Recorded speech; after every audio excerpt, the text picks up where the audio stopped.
Welcome to another episode of Asia Unscripted. So we are here in Danang, and you're looking at the Dragon Bridge.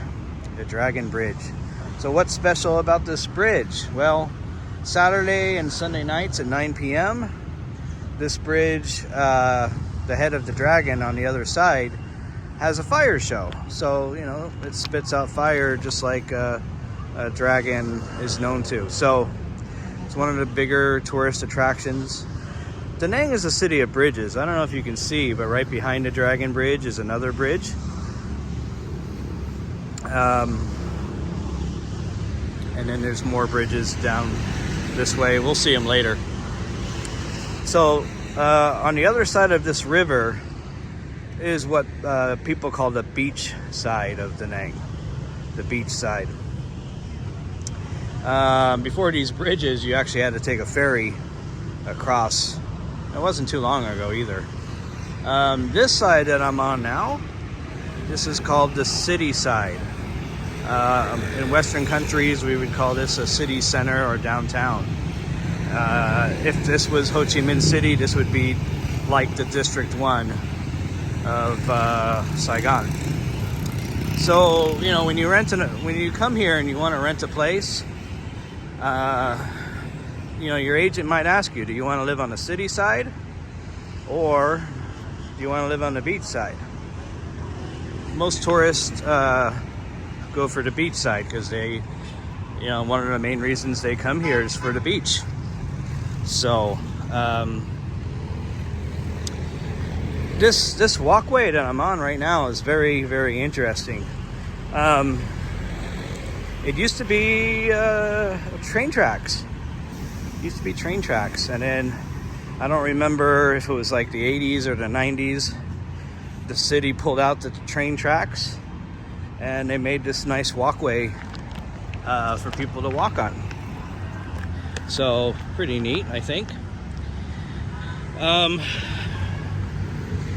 Yeah, a little bit further up, you'll see some tan-colored bricks, and I believe that's where the tracks used to run. So the city side, you're going to find a lot of your offices down here. There are hotels, of course, and there's bars like right across the street. There's a lot of right on the street. There's a lot of bars and restaurants. It's perfect because you got the river view, and at nighttime, it's a nice place to be. Here we go. So you guys see these? I don't know, more like beige colored bricks. So these are what I was told used to be the train tracks. So it's nice that the city kind of recovered its waterfront by putting in this walkway. Tourism. There aren't many tourists here. That's about to change though. China just authorized group tours to resume in Vietnam. Right after China opened up, after COVID, they only allowed tour groups to go to certain countries like Thailand. Vietnam was off the list. But they just added Vietnam effective March 15th. Oh, capsule hotel. I've seen those before. A capsule hotel is similar to a hostel. You don't get a room to yourself, but you get a little pod or capsule to sleep in at night. So essentially you're sharing a room with other people, which is okay if you're trying to save money. But hotels are cheap right now, guys.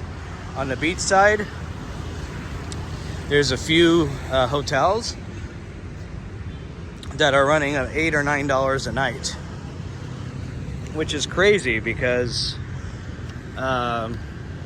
before COVID, you know, they were at least $15 or $20 a night. So really, unless you're wanting to meet a bunch of people, there's really no need to get a hostel. You can get your own space your own room for $8 or $9 a night if you're coming now. In the next couple of months, those rates are going to go back up again. I just read that since 2022, like the hotel rates in Bangkok are up something like 70%, and Singapore they're up 40%. So Vietnam, once the Chinese start coming back here, those hotel rates are gonna head back up again. So what did I do today? I got this paperwork here. I went down to a visa run agency. So after 30 days,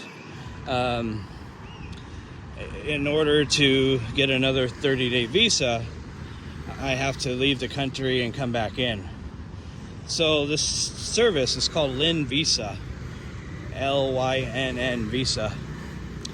What she does is 3 times a week, she has buses that go to the border with Laos. So you pay her fee, which is about a 90 or $100, and it covers the bus and it covers the visa to Laos. You have to order a visa to Vietnam on your own, and you can do that online. Laos does things a little bit differently.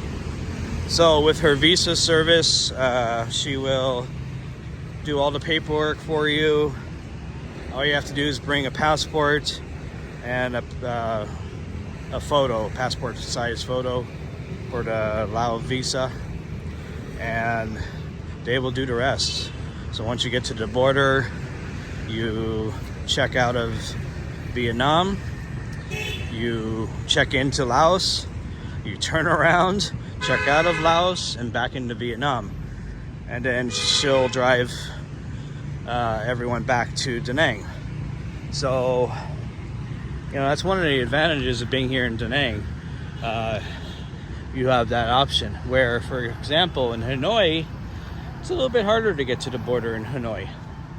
Ho Chi Minh City, it is easier than Danang, because the border is with Cambodia is just a hop, skip, and a jump. But Danang, that border run's probably going to take all day. It takes 3 or 4 hours to get to the border of Laos, and then 3 or 4 hours to come back. You guys see there's a Marriott. That's new since the last time I was here. Anyway, so that's how you would do a visa run. Alternatively, you can hop on a plane, head to Bangkok, and come right back. That's what a guy in Hanoi does every month. He just flies from Hanoi to Bangkok, turns around at the Bangkok airport, and comes back. That route cost him about $200 every 30 days. So it's not cheap. It's not cheap, but Vietnam is really a great place. So for a lot of people, it's worth it to do these visa runs every month. An e-visa to Vietnam is it's $25, and you have to be from one of 80 countries in order to get it. Unfortunately, there's a lot of people who can't get an e-visa. There are options. You can sign up for a group tour with a travel agency, and the travel agency will get you a 30-day tourist visa that way. But that's kind of expensive, and it's not really a flexible option. So anyways, so I just kind of wanted to show you this water riverfront and talk about how a visa run is done. There's one of the other bridges. I don't know if you guys can see it very well. But anyways, more videos to come. So thank you for watching. Take care of yourselves, and I'll see you guys next time. For Asia Unscripted, this is Jason. Take care.